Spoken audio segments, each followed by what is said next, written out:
এই জুলাই কোনো মৃত বা ঘুমন্ত আগ্নেয়গিরি নয়, এটা একটা জীবন্ত সুপ্ত আগ্নেয়গিরি। এই আগ্নেয়গিরি জ্বলবে।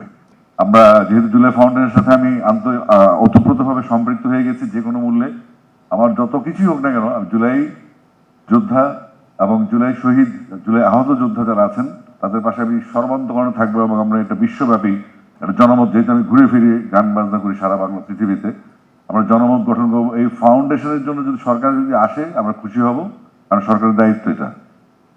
প্রত্যেকটা শহীদই জুলাই যোদ্ধা এবং আহত জুলাই যোদ্ধা যারা আছেন, এটা ফান্ডামেন্টাল দায়িত্ব সরকারের, এটা করতে হবে। যদি সরকার না করে আমরা বসে থাকবো না, কারণ আমাদের এই প্রজন্ম শিখিয়েছে বসে থাকা যাবে না। 2018 সালে যারা যখন সড়ক আন্দোলন করে, যখন গাড়ি লাইন দিয়ে চলতো, এই বাচ্চাদের কাছে ওদের ওদের ওদের কনসেপ্ট ছিল কারা রং সাইডে যায়, কারা রং ড্রাইভ করে। এখান থেকে ছেলেরা মেয়েরা বড় হয়ে জুলাই হয়েছে। তারপর আসছে আলফা জেনারেশন, জেনজিকে রেসপেক্ট। এই জেনারেশন হারবে না। আজকে এখানে লোক কম, আমি কিন্তু 1.5 লাখ 2 লাখ 5 লাখ লোকের কনসার্ট করে অভ্যস্ত, বাট আমার কাছে মনে হয়েছে এই লোকগুলো আমাদের লোক। অত লোক লাগে, নেতা একজন, সঙ্গে কয়েকজন সাথী থাকলেই যুদ্ধ শুরু করা যায়। কারণ সবাইকে নিয়ে যুদ্ধ হবে না, যুদ্ধে সবাই আসবে, যুদ্ধ শুরু করতে হবে এবং সেই যুদ্ধ টিকে রাখা কিছু লোক লাগে, অনেক লোক লাগে না।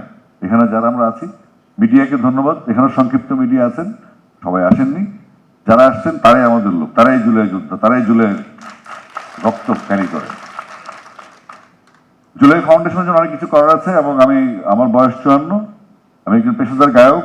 আমার গায়কের দিক থেকে আমার যা যা করার দরকার, আমরা ফান্ড রাইজের জন্য প্রয়োজনে কনসার্ট করবো, কিন্তু আপনারা আশাহত হবেন না। মানুষ মারা যায় আশাহত হলে, আশায় মানুষ জীবন বাঁচায়, আশায় মানুষ বাঁচে।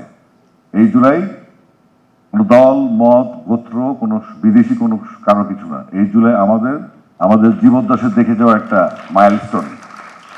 এই জুলাই বাঁচবে, এই জুলাই নিয়ে কোনো ধরনের খেলাধুলা চলবে না, তাহলে আবার জুলাই আসবে। কারণ এই জুলাই কোনো মৃত বা ঘুমন্ত আগ্নেয়গিরি নয়, এটা একটা জীবন্ত সুপ্ত আগ্নেয়গিরি। এই আগ্নেয়গিরি জ্বলবে।